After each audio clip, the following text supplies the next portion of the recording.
ইসলামের পরিভাষায় নিয়ত হলো কোনো কাজ আল্লাহর সন্তুষ্টির জন্য করার মানসিক ইচ্ছা। এটি অন্তরের সাথে সম্পৃক্ত, জিহ্বার সাথে নয়। নিশ্চয়ই সমস্ত কাজ নিয়তের উপর নির্ভরশীল। সহিহ বুখারী 1। ইমাম ইবনুল কাইয়িম রাদিয়াল্লাহু তাআলা বলেছেন, নিয়তের স্থান হলো অন্তর। মুখে উচ্চারণ করা সুন্নাহ বা ওয়াজিব এমন কোনো প্রমাণ নেই, এবং নামাজের জন্য আরবিতে নিয়ত করা বাধ্যতামূলক নয়। রাসূলুল্লাহ সাল্লাল্লাহু আলাইহি সাল্লাম বা তার কোনো সাহাবী কখনো নামাজ শুরু করার আগে নাওয়াইতুয়ান জাতীয় কোনো বাক্য মুখে উচ্চারণ করেছেন বলে কোনো সহিহ বা সহিহ হাদিসেও উল্লেখ নেই। ইবাদতের ক্ষেত্রে নতুন কিছু সংযোজন করা শরীয়তে অনুমোদিত নয়, এটি বিদায়াত। নামাজে সহিহ হওয়ার জন্য নিয়ত করা পূর্বশর্ত, আরবিতে বা মুখে উচ্চারণ করা নয়। তুমি যখন নামাজের জন্য দাঁড়াচ্ছ, তোমার অন্তরে অবশ্যই এটা চলেছে যে তুমি নামাজ পড়বে, এটাই যথেষ্ট।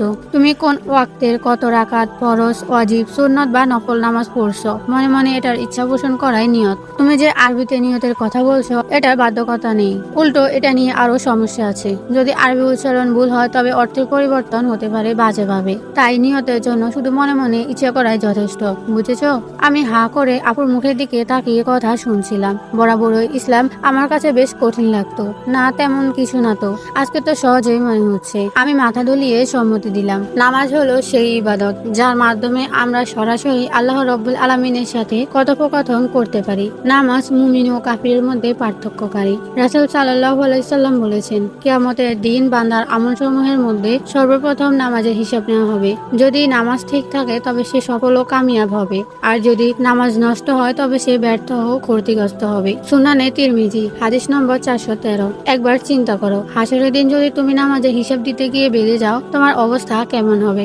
আর তোমার নামাজের হিসাব যদি ঠিক থাকে তবে তোমার বাকি সব হিসাব সহজ হয়ে যাবে। তুমি তো অনেক বুদ্ধিমতী। অবশ্যই তুমি চাইবে না হাসরের দিনে তোমার হিসাব কঠিন হোক। অবশ্যই তুমি চাইবে আল্লাহ রব্বুল আলামিন তোমার উপর দয়া করুক, এবং এজন্য তোমাকে অবশ্যই সালাতের ব্যাপারে যত্নশীল হতে হবে। কথা শেষে আপু আমার দিকে তাকালো। তুমি আমার উপর আর রাগ করে নেই তো? আপু মুচকি হেসে আমার গাল টেনে দিল। আমি রাগ করে নেই, আমি তোমার উপর রাগ করিনি, জাস্ট একটু মন খারাপ হয়েছিল। আমি দ্রুত নিজের গালে হাত দিলাম, কিছুটা চিৎকার করে বললাম, আমার ব্যথা লাগছে গালে। আমার মুখের দিকে তাকিয়ে আপু শব্দ করে হেসে দিল। আমিও এবার বেশ নিশ্চিন্ত হলাম। যাক, আপু সত্যি আমার উপর রাগ করে নেই। সেদিন বাকি 4 ওয়াক্ত সালাতও আদায় করলাম না। ওই 4 ওয়াক্তেও আমার নামাজে কোনো ইখলাস, আন্তরিকতা বা মনোযোগ ছিল না। আমি জাস্ট নামাজ পড়ছিলাম, পড়তে হবে তাই পড়ছিলাম। পরের 1 সপ্তাহ নিয়মিতই নামাজ পড়েছি, ফাঁকি দেওয়ার অনেক চেষ্টা করেছি, কিন্তু সম্ভব হয়ে ওঠেনি।